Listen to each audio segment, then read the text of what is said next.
Good evening बच्चों। और free body diagram में आगे बढ़ते हैं। ये एक इंक्लाइन प्लेन है, स्मूथ इंक्लाइन प्लेन है, स्मूथ सरफेस है। ये मास ऐसे रखा हुआ है, दूसरा मास ये है। आपको पता है कि अगर यहाँ पर ये स्मूथ सरफेस हुआ तो ये वेट नीचे जा सकता है। तो हमें ये लेना है कि ये जितने एक्सेलरेशन से बेटा डाउनवर्ड जाएगा, गौर से देखिए, ये उतने ही एक्सेलरेशन से आगे की ओर बढ़ेगा। यानी हमें दोनों का कॉमन एक्सेलरेशन फाइंड आउट करना है। और साथ ही साथ हमें क्या करना है, ये जो स्ट्रिंग है, फिर देखिएगा बेटा सेम स्ट्रिंग है। जब एक ही स्ट्रिंग होगी तो टेंशन हर जगह सेम होगा। हमें टेंशन फाइंड आउट करना है। तो find out A and T पता करना है। अब सोल्यूशन में आए तो फ्री बॉडी डायग्राम बनाइए। देखिए आपके पास सारी चीजें मौजूद हैं। आप गौर से देखो, ये नीचे की ओर आएगा तो इस पर लगेगा क्या। देखो इसका वेट वर्टिकली डाउनवर्ड लगता है, एवरीबॉडी नोज। आपको पता है मैंने कि जो फोर्सेस होते हैं उनका कंपोनेंट हम बेटा किस तरफ करते हैं। आप कहोगे कि ये प्लेन है, इसके पैरेलल ये बॉडी नीचे जा रही है, तो वेट का एक कंपोनेंट इस प्लेन के परपेंडिकुलर करिए mg cos थीटा, और इसका एक कंपोनेंट इधर करिए mg sin थीटा। एक नॉर्मल रिएक्शन होगा, लेकिन आपको पता फ्रिक्शन ना हो तो नॉर्मल रिएक्शन का कोई यूटिलिटी रहती नहीं है जरा।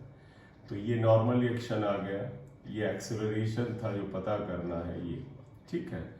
और जरा इसका भी बनाना चाहे, देखो इसका वेट नीचे लगेगा, नॉर्मल रिएक्शन ऊपर लगेगा, लेकिन बॉडी हॉरिजॉन्टल पे जा रही है तो वर्टिकल फोर्स नहीं भी दिखाएंगे तो कोई फर्क नहीं पड़ता है, कम से कम जब तक फ्रिक्शन नहीं है। तो इस पे सिर्फ ये टेंशन फोर्स लगेगा, इसका रिएक्शन फोर्स इधर की ओर लगेगा टी।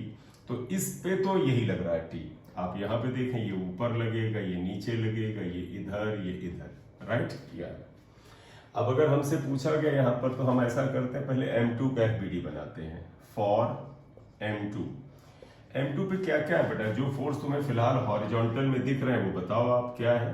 देखो ये M2 मास है, इसके ऊपर ये देखो ये वाला फोर्स है बेटा, ये इतना, ये टेंशन लग रहा है, एक्सेलरेशन के पैरेलल लग रहा है।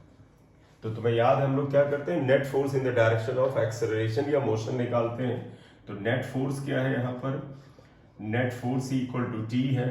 तुम्हें पता है कि फोर्स इक्वल टू ma होता है, तो T इक्वल टू क्या हो जाएगा, therefore T equal to m मतलब इसका मास m2 और a का मतलब एक्सेलरेशन। पहली इक्वेशन आ जाएगी बेटा। देयर आर 2 अननोन्स, तो एटलीस्ट 2 इक्वेशन चाहिए। अब बात करते हैं फॉर M1 के लिए आ जाइएगा। देखो बेटा, ये बॉडी इस इंक्लाइन प्लेन के परपेंडिकुलर हवा में तो जा नहीं रही है, इसका तो ये ऊपर वाला फोर्स नीचे वाले के बराबर है। तो आप यहाँ क्या लिखेंगे, पहले तो आप ये लिख दीजिएगा हियर n, बेटा ये वाला फोर्स इसके बराबर हुआ, ये m2g cos थीटा के बराबर होगा। यहाँ करेक्ट कर लीजिएगा, ये m2g है क्योंकि ये वेट m2g है। ये मास अगर गलत m1g, सॉरी, तो m1g, तो मास अगर m1 है तो वेट वही होगा, m2 हमने यहाँ यूज किया था। तो देखो m1g वेट ये आ जाएगा, और इसका ये कंपोनेंट भी m1g sin थीटा आएगा।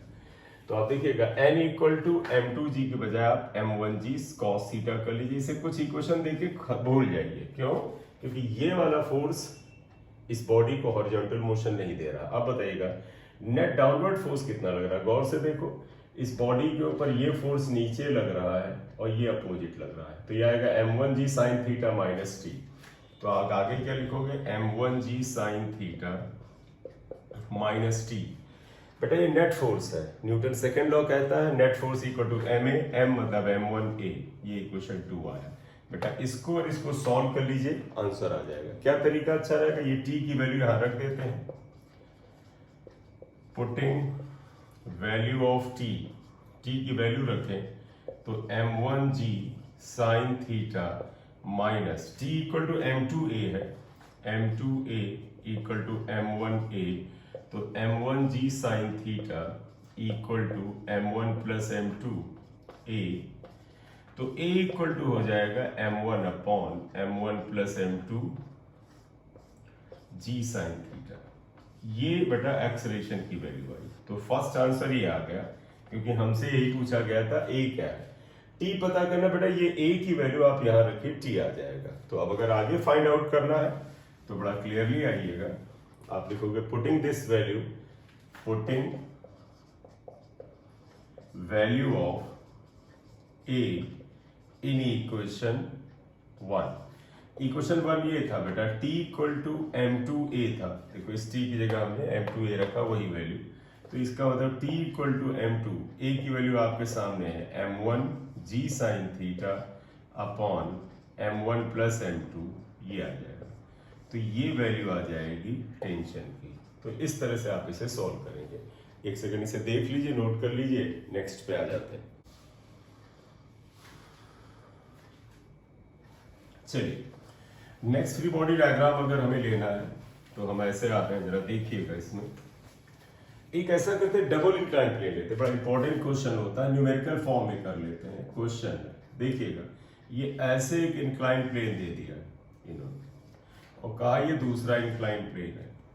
देखिएगा, ये एंगल अगर ये बोल दे 30 डिग्री है, ये 60 डिग्री है। कहते हैं कि इसके ऊपर ऐसे एक पुली है, स्मूथ, फ्रिक्शनलेस, मासलेस। यहां से एक मास जाता है, कुछ रख लीजिए, आपकी चॉइस है। मान लेते हैं 10 किलोग्राम है, और इधर से एक मास जाता है। चलो हम वैल्यू सेम ही ले लेते हैं, ये भी 10 किलोग्राम है। This is also 10 kg। जरूरी नहीं बेटा सेम होना जरूरी है, वो तो वैल्यू किसी भी तरह की हो सकती है, बॉडी का मूवमेंट हो सकता है। ये भी 10 किलोग्राम आ गया, ठीक है। तो आप देखिएगा 10 kg आया। एक चीज तो पता होना चाहिए, देखो ये एंगल बड़ा है तो ये बॉडी इधर की ओर भागेगी, क्योंकि इसका स्लोप ज्यादा है। फिर से देखिएगा, इसका स्लोप ज्यादा है तो बॉडी इधर भागेगी, ये स्लोप कम है तो इधर नहीं जाएगी। तो इसका एक्सेलरेशन इधर जो होगा, इसका भी एक्सेलरेशन ये ऊपर की तरफ सेम होगा, और टेंशन टी सेम होगा, हमें पता करना है। तो find out A and T, A और टी पता करना।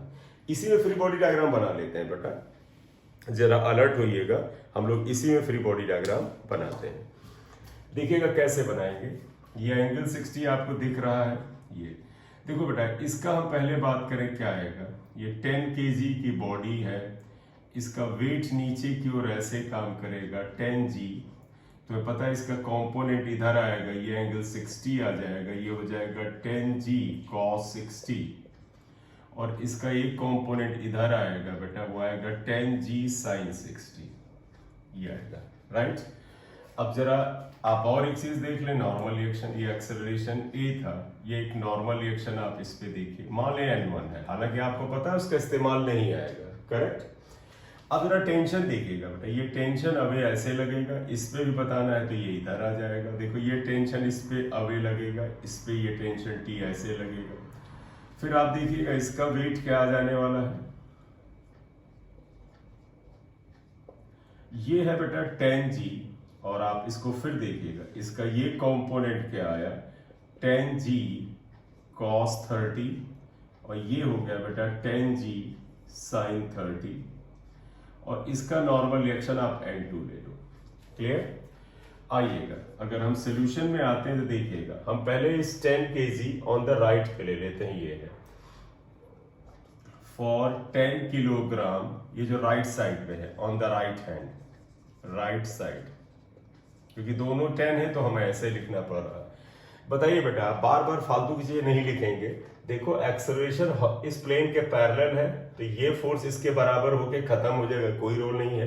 लेकिन एक्सेलरेशन की डायरेक्शन में नेट डाउनवर्ड फोर्स कितना है, this force minus this force. तो आप देखिए पहली क्या इक्वेशन आई, 10g sin 60 minus t equal to mass into acceleration, यानी 10a। या तो ये 10 g को भी 10 ले लेते हैं बेटा, sin 60 √3/2 होता है, minus T equal to 10a। थोड़ा सिंप्लीफाई करने में कोई बुराई नहीं है, 5। तो आप देखिए ये आ गया 50√3 minus T equal to 10a, ये इक्वेशन 1, क्लियर, पहला है। अब आ जाइए इस पे 10 kg का, ये जो लेफ्ट में है, फॉर 10 किलोग्राम ऑन लेफ्ट में जो है, वापस आए देखें बेटा। देखो बेटा, अगर ये नीचे जा रहा था तो नेट फोर्स निकाला था दिस माइनस दिस, ये ऊपर जा रहा है तो यहां पे जानते हो बेटा, नॉर्मल रिएक्शन भूल जाओ, t माइनस 10g। तो इसके लिए देखो क्या आएगा, t minus 10g sin 30 equal to 10a। t minus 10 into 10 sine 30 half होता है इक्वल टू 10a। तो t minus 50 equal to 10a होता है। ये इक्वेशन नंबर 2 आता है। आप ऐसा करो, इसको सॉल्व कर लो, आंसर आएगा। रख लेते हैं बेटा, ऐसा करते हैं, इसको इसके नीचे लेके ऐड करते हैं। 50√3 minus T equal to 10a, ये आता है। ये इक्वेशन 1 को बेटा मैंने इस इक्वेशन 1 को रखा है। ऐड करने हैं, ऐड में देखो ये प्लस है, ये माइनस है, कैंसिल हो जाएगा। ये हो जाएगा 50 बेटा कॉमन ले लो तो यहाँ बचेगा √3 और यहाँ बचेगा -1 और यहाँ पे बचेगा 20a, because we are adding बेटा, तो ये 20a आ जाएगा। आप देखिएगा ये इससे कैंसिल हो गया, तो a इक्वल टू 5√3 -1 हुआ। इतना ही पड़ा रहने दो, आपका मन हो तो और सॉल्व कर लीजिएगा √3 की वैल्यू रख करके। करेक्ट, ये a आ गया। t की वैल्यू आप, मुझे लगता है इस इक्वेशन को आप रख लीजिए, क्योंकि इसमें 50 थोड़ा कैलकुलेशन में हो सकता है, असावधानी रहे। तो आप बताइएगा a की वैल्यू इक्वेशन नंबर 2 में रखिएगा। Putting value of a in equation 2, इसमें रख रहे हैं। देखो 2 ये है, t minus 50 equal to 10a। तो आप देखिए t equal to 50 plus 10a, तो t इक्वल टू 50 प्लस 10, और a की वैल्यू कितनी है बेटा? a की वैल्यू आप देखें तो 5√3 -1 होता है ये। तो ये आ जाएगा 50 प्लस 50√3 -1। कॉमन निकालते हैं। देखो 50 अगर कॉमन ले लेते हैं, यहाँ बचेगा 1 प्लस √3 -1, ये कैंसिल हुआ। तो अगर आप देखें तो 50√3 आया। T है टेंशन बेटा, फोर्स होता है यूनिट, न्यूटन आएगा। तो ये वैल्यू आ गई। Clear? Acceleration is this, tension is this. अगर कोई कैलकुलेशन मिस्टेक नहीं है, देख लेना कैलकुलेशन एरर कुछ अगर दिखे तो आप उसके हिसाब से सॉल्व कर लेना। क्लियर बेटा? इसका ज़्यादा से ज़्यादा फायदा देने के लिए चैनल को अपने फ्रेंड्स को बोलिए और कि सब्सक्राइब करें, तो मैं ज़्यादा से ज़्यादा वीडियो, और धीरे धीरे जो चैप्टर ख़त्म होते जाएंगे फ्यूचर में उसमें हम और न्यूमेरिकल के लेक्चर ऐड करते जाएंगे, क्योंकि बच्चों की डिमांड है कि कुछ खास चैप्टर जोड़ने के लिए, इसलिए ऐसे चल रहे हैं।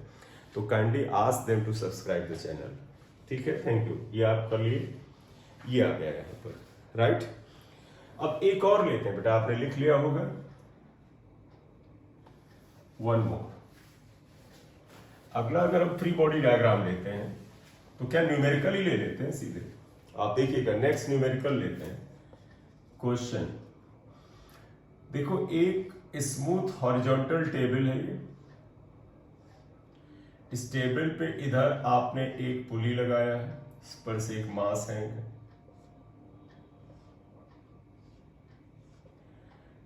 ऐसा करते हैं कि बीच में एक और मास यहां ले लेते हैं, ये वैल्यू ले लेंगे भैया। ये इधर एक पुली है, इस पे मास लेते हैं और इधर आते हैं, एक मास इधर।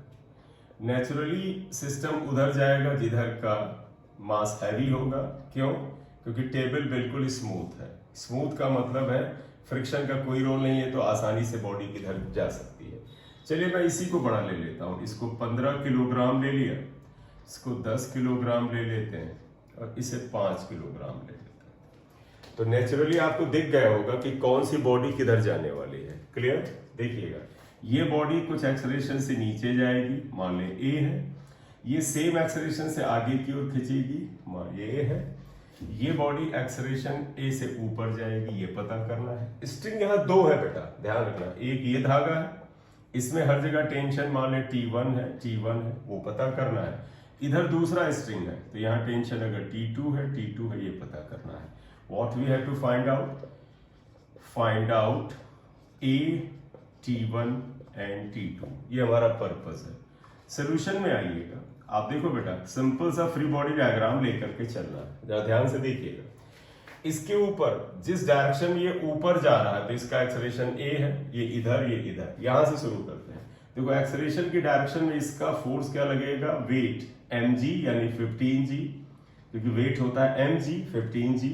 टेंशन T ऊपर लगेगा, रिएक्शन जरूर दिखाना T2, और यही T2 इधर आगे लगेगा और ये इधर लगेगा। ठीक, आप दिखाना चाहिए T2। तो इसका मतलब 10 kg पे T2 लग रहा है।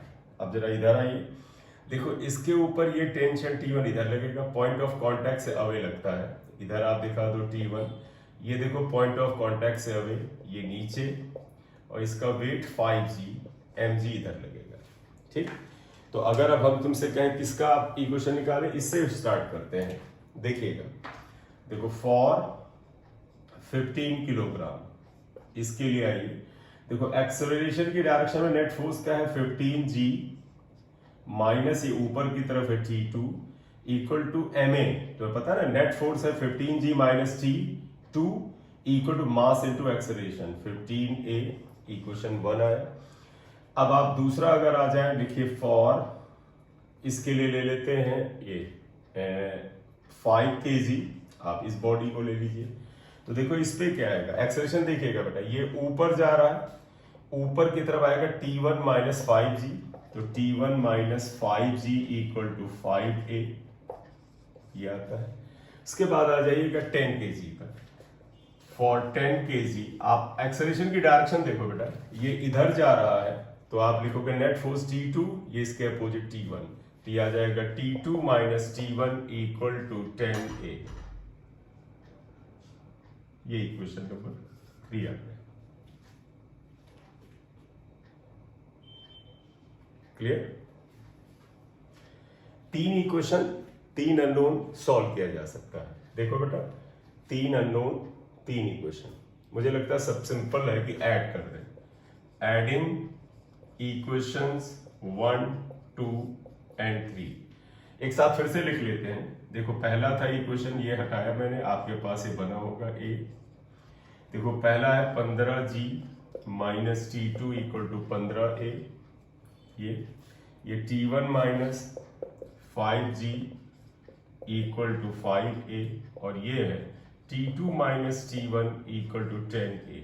आप इन्हें ऐड करेंगे, ऐड कर रहे हैं, T2 माइनस में है, ये प्लस में है, ये प्लस में है, ये माइनस में है, कैंसिल। तो देखो बचा क्या था, ध्यान देना बेटा, 15g माइनस 5g 10g आया, और इधर सब जुड़ जाएंगे, 15 5 20 और 10 30, 30a, ये कैंसिल हुआ। तो देखो बेटा a equal to g by 3 आया, आपको यही रखना, रख लो, या 10 बाई 3 रख लो, क्योंकि g की वैल्यू ये होगी, तो a तो आ गया। आप 10 बाई 3 लेके चल लेते हैं, ये आया, पहला आंसर आ गया।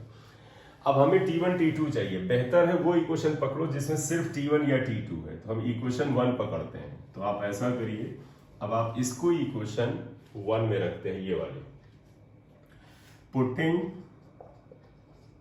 इन इक्वेशन 1 नंबर इक्वेशन में रखते हैं ये 15g minus T2 equal to 5a।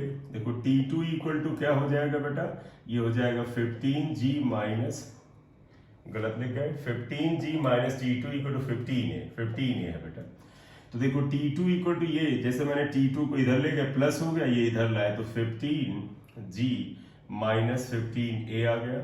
तो इसमें 15 अगर कॉमन ले लें तो g माइनस a आ गया, तो T2 equal to 15g minus a की वैल्यू g बाई 3 था, तो ये आ जाएगा 15 into g minus g by 3 क्या हो जाएगा, 2g बाई 3, कैंसिल हुआ, 5 आएगा, तो ये 10g आ जाएगा। 10g का मतलब 100 न्यूटन बेटा, क्यों 100, क्योंकि g की वैल्यू 10 होती है, तो 100 न्यूटन आया।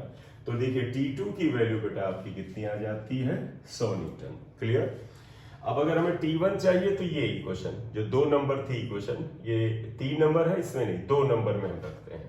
तो now putting value of a in equation 2, now putting value of a in equation 2, equation 2 ये था बेटा, T1 minus 5g equal to 5a। ध्यान रखना हमें T1 चाहिए, सिंप्लीफाई कर डालिए, T1 equal to 5g plus a आएगा, T1 equal to 5g plus ये g बाई 3 आया था, T1 इक्वल टू 5, इसे करो तो देखो 3 और 4g बाई 3 आ जाएगा, तो यहाँ पर ये हो जाएगा 5 4 जा 20g बाई 3, तो ये 200 बाई 3 न्यूटन आ जाएगा। तो T1 equal to 200 by 3 Newton आया। इस तरह से सिंपल से फ्री बॉडी डायग्राम निकाले जाते हैं। एक बार देख लीजिए ध्यान से, एक और इसका क्वेश्चन पकड़ लेते हैं जल्दी से।